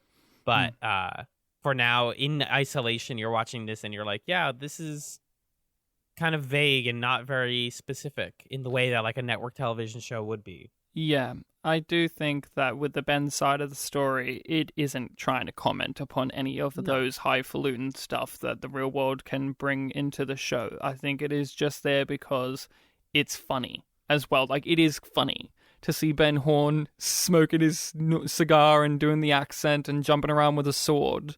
It is amusing, but there's no real statement being said here. And like you said, like, yeah, that stuff's here in Australia too. I always remember my wife's hometown has an Aboriginal centre in it. Like, oh, here's the centre for all this Aboriginal stuff, yet the town has no Indigenous people because they were massacred millennia ago. So, the irony there of a town filled with white people has in the center of it the Aboriginal center, yet there's no Aboriginals in the area to have it of worth. It's there for the iconography of it. It's there to be like, we care too. But that's the thing that I find interesting too about Twin Peaks. You guys, did either of you grow up in country towns or rural towns? Not much more rural than the northeastern suburbs, honestly. And Magellan? Yeah, no, we grew up in the suburbs in the Northeast, yeah. And I think that's something I like about Twin Peaks is it's that thing of growing up in the country of, oh, there's this nice happy veneer. Oh, look, we got the waterfall, or we got a river, and like, oh, everyone's a community, but really that's not the case. There's more horrors than there is good, or, there's a good amount of horrors, but it's this veneer of, oh, in the rural country area, we don't have the corruption of the city. We're all friends and we're all good people. And if bad things happen, we cover it up because the community comes first. And that's what I like about Twin Peaks, is it's shattering that illusion. And you have an outsider like Coop coming in and trying to be like, no, we can repair this, but can you? Don't know. Mysteries to think about. And yeah, it's interesting that the show chooses to be set in the Northwest. It's like they could have set it anywhere, and they very deliberately made that decision. I don't think we really have the time to discuss the James and Evelyn stuff here. We can obviously punt that to next week as it gets fleshed out more. But, it sucks. That's the statement. It was boring as shit. Boring, yes. Good, no. No. Quote unquote good, definitely. No, it was dull as dishwater, and James is a terrible character when you remove him from the characters you like. I think that's my statement of fact, is you like Donna, so you've tolerated James because he hangs out with Donna, but when you remove him, he's got Donna's nothing. looking for him now. She was like talking to Ed, and he's like, I sent him much money. I'm going to go find James and pull him out of this stupid plot line. I had a good Evelyn laugh wants at him that. to murder her husband. Ed is like way too cool with this, by the way. James calls and is like, hey, I really need my $12. And Ed is like, okay, thanks for calling. Yeah. See you later. Listening to your show, I've wondered, is Donna a good character? And I watched this episode and I had a big fucking laugh when Donna came in and she was like cool as a cucumber. And she's like, I want to find James and blah. And I'm like, isn't this a girl whose like best friend got murdered? And then another friend of hers got murdered. And then her boyfriend left her. And also she's in part responsible for a guy killing himself. She seemed pretty relaxed about the whole entire affair. I had a good chuckle about that. She's just like, hey, Ed. Hey, Ed, I'm going to go find James now. I'm going to go on a cool journey to find him. Yeah, I'm going to go on a plot. Yeah. But Evelyn is betraying James with her not actually brother, I hope, unless it's an incest thing, Malcolm, who she kisses after. Yeah, she tells James it's her brother, or he tells James that he's her cares? brother. Who? No one cares. You're right.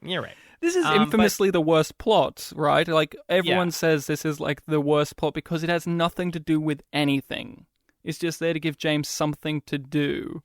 And that's it. I just think it's my only point on it is that James is somebody who really wants to be in a plot line, and he's like, well, I don't get to be in the Laura Donna stuff anymore, so give me this. And it's like, dog, everybody in this plot line is messing with you. You're a child. No, everyone's lying to your face. And he's like, no, but I'm in control. And it's like, no, you're not. Yeah, but why does he want to be in a plot line? Because James's whole character is refusal of everything. Like, you know, hey, yeah, that guy killed himself, but it's not our fault. Like, that's James's character in general, is just refusal of the obvious. So to give him a plot, that would require him to budge from that. But in this, he's just walking around going, I can't believe this is happening. Oh boy, that's wrong. Boy. I can't believe that. How could this be the case? I fixed the car. I fixed the car. We're gonna have sex now. This is great. Everything's coming up Millhouse. Basically, James is like, what if Millhouse was in live action? No, Millhouse is fun. Yeah, that's fair. That's true. He's not Radioactive Man, the other one. Anyways, that's Checkmate, y'all. I ran out of plot lines to discuss. I want to go to bed. I'm just kidding.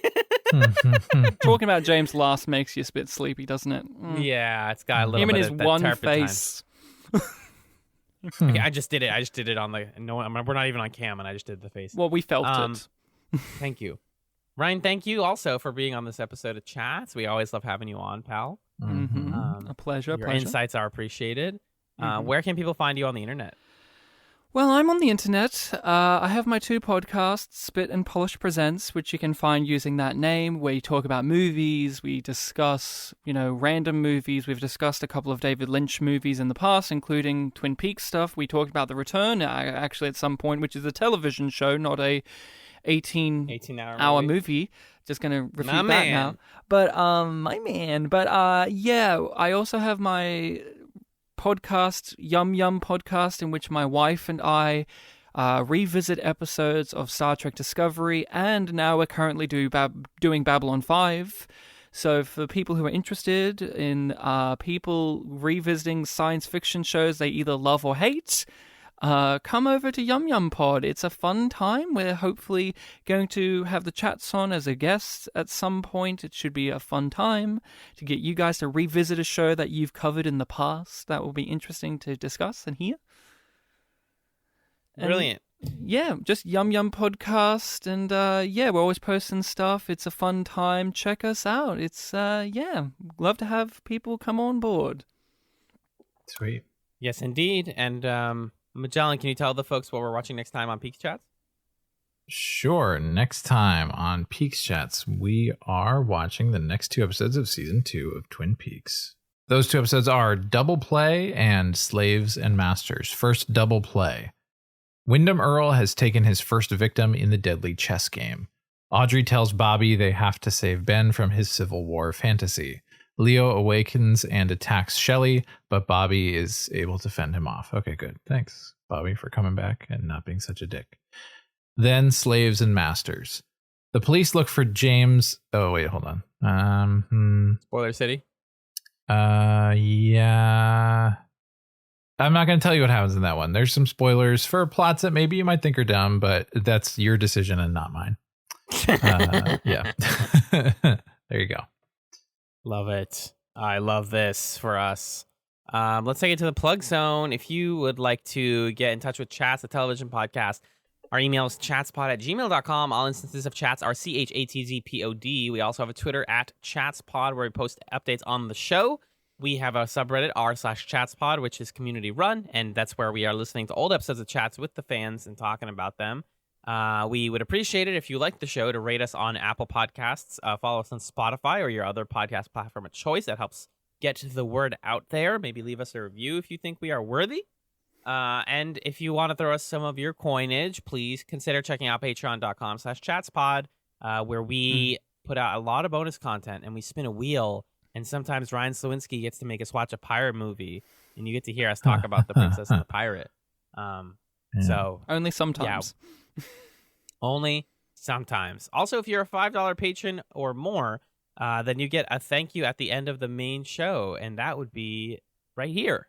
Thank you to Kat, Marcus, Nick, and Pat of the Brothers at Infinite War, Fendon, Six, and Stefan. Thank you for supporting Chats. And we also have a website. All things Chats can be found at chatspod.com. And our podcast art was done by Camilla Franklin, who can be found at Camillastrator on all of the social media platforms, Instagram, Twitter, etc. We like to wrap up Chats the Television podcast episodes with a segment called Chatsums, where we recommend things for the folks to check out between this and the next episode. Ryan, esteemed guest of the show, do you have a chatsum for people? Yeah, so I got on DVD recently a copy of the television series Space Above and Beyond, which I think you guys should pilot at some point. It's on our list. It's a 1990s sci-fi movie show in which it was a one-season thing. It was on Fox. It was the Firefly before Firefly in terms of really interesting science fiction show cancelled after one season because Fox hated it and was embarrassed by it. But it's written and created by two people who worked on X-Files, a writing team of, Magellan, you may remember these names, Glenn Morgan and James Wong. Yeah, James Wong, baby. Yes, Yeah. so it's their The television dynamic show, duo. and it's about these squadron of soldiers who fighting against these aliens, and it's a military show. It's a war show. It deals with a lot of heavy themes of that, and Earth aren't necessarily the good guys, but also they're not necessarily the bad guys. It's the war is murky and grey and miserable. But it's a very fun show, very entertaining. More people should watch it. There's a great episode in which most of it is silent. And the fun trivia fact for that one was Joss Whedon watched that episode and said, I could do that for Buffy if these guys could do it for their show. So that's interesting to note down. But not enough people have seen the show. It's one of those ones that I wish didn't get cancelled. But not only that, but I wish that it was easier to find. It's a Fox show, so hopefully one day Disney Plus will put it on their site, because Disney Plus have been putting strange things on their site that I did not expect to actually be put on there. So I would love if they did that. I mean, the real dream would get the Babylon 5 treatment, which is a surprise HD remaster, but nobody cares about this show enough, unfortunately. But I hope that one day people watch more of it, because it's really interesting. It's got a lot of things going on, a lot of interesting characters and plot lines, and it was a show ahead of its time, to say the least. It was interesting, and one close to my heart. So I got a copy of that on DVD finally, because I've only ever had the recordings on the old videotape that my parents would record off the TV, because it was just hard to find on DVD. But now it's on Amazon. People can get it and watch it and consume it, and that's my chatsum. Nice. Love it. Space Above and Beyond. Find it somewhere if you can on the internet. I would love to check it out. Margellin, what do you got for me today? I don't know how strong of a chatsum this is, but I do want to bring this up and say that I recently went back to the movies for my first time since COVID began, and I saw The Green Knight. Just put that out there. I really thought he was going to say Free Guy. I thought he was going to say Shang-Chi. He's just like, I'm not caught up on the MCU, but it's time to watch. Oh my god! fucking- I'm actually Shang-Chi. I'm considering seeing that more strongly than I've considered any Marvel movie as of late. Magic martial arts movie sounds Yeah. good to me. The Matrix I'm 4 is into not out for another couple months. Yeah, And there's I gotta 10 tide rings? myself over. Ooh, It's a lot of Yeah, rings. it's a lot of rings. that's a lot of rings to wear. Yeah. The Green Knight. I mean, I won't say anything about it except to say that it's a film that is like constantly fighting against the fact that it's a film in interesting ways. Wow. Like it's kind of doing really cool visual stuff and then having to ground itself in like, okay, but here's what's going on. But anyway, I'd rather be doing this. And it's there. The story is like kind of inconsequential, and the plot, I should say, is kind of inconsequential in a way. That's what makes it extremely consequential emotionally. Anyway, And it's an that's all I'll Arthurian say. story, isn't it? Yes. Yeah. So remind you of that episode of B5 where King Arthur came aboard the station and ran around with a sword? I couldn't stop thinking about it. whole time. But yeah, I think ultimately it wasn't It did not resonate with me for reasons that I'd love to discuss with someone who's seen it. But I think that it's a movie that's doing its own thing, and I love movies that do their own thing. So, The Green Knight. I'm curious to check it out. I actually am theoretically seeing Shang-Chi this weekend, so maybe instead of The Green Knight, You see Free Guy. yeah, and then we'll see Free Guy. Yeah, I will Free say, Guy. by the way, Free Guy partially filmed in front of my office. So you're in it then. Cool. No, well, not the office that I currently work in, but like an office with my department that I worked in last summer. So your essence is in it then. Okay. That's exactly right. Yes. So I have a couple chat sums. I'll keep them all brief as heck, though. I want to briefly shout out the new Little Sims album. Little Sims is a British rapper, and the truth of the matter is that a lot of times British rap is simply better than what we're putting out here in the States. It's no Australian rap, but okay. Oh, I want to hear some Aussie rap. I do. Okay, cool. Did you say British rap is better than American rap? Sorry. Often. Oh, weird take. Sorry. Go ahead. But correct. Well, after the disappointments that were Donda and Certified Lover Boy back to back, overlong, bloated, sad boy albums. Certified Was Lover that Boy would be Certified Lover good? Boy? Was that Drake? Yeah. Who thought that Drake's would be not good? American rap. Drake's All right. that Canadian rap. Yeah. Right. Canadian. He was in don't know that. Degrassi. He was. Yeah. Don't ever talk over me again. Don't say something so ridiculous. British rap is not often better than American. Yes, it is. Sorry. Have you listened to Dave? Where are Oh you? my Have you gosh. Dave's Listen to amazing. British rap. Go ahead. Go ahead. Dave's Go ahead. great. I haven't listened to his newest record yet, but I'm curious to. He has a song about Call of Duty Warzone though, which is a bummer. But Are you talking about Lil Dicky right now? no, I'm talking about Who's not Dave? Dave, British rapper Dave. Dave okay. Lister. Come Not- on. No. A good reference. Sometimes it might be Introvert by Lil Sims. It's beautiful. I've listened to it twice all the way through. It was finally a good rap album that came out this year. I'm happy to have it in my life. It's awesome. It's called Sometimes I Might Be Introvert because the initials are SIMBI. Oh, I get it. Simbi. Hmm. She goes by Simbi with her friends. Hmm. The other one, just brief, like personal chat some. There was a little bit of talk around it, but I actually did start playing Psychonauts 2 last weekend, and it's really cool so far. The first game, was back in 2005. It's a sort of weird comedic platformer action game. Very big cult following. I played it several times as a kid. And then I played the VR interval because I'm a person who has VR and I have to play all the VR things or else my brain shuts off. It's called Psychonauts and the Rhombus of Ruin. That one's pretty good. But Psychonauts 2 already, the first 2 hours or so that I played of it, seems really cool. You'd think that a game franchise that only had one entry technically in 25 years, how would you make a sequel to that? The answer is they did it. It's really good so far. Well, I Tim hear it gets way Schafer's the better. guy who did it, right? It's that's his thing. Tim Schafer, who's done a million Yeah, I different think games. it's his. Yeah, he's one of the project leads on it. Yes.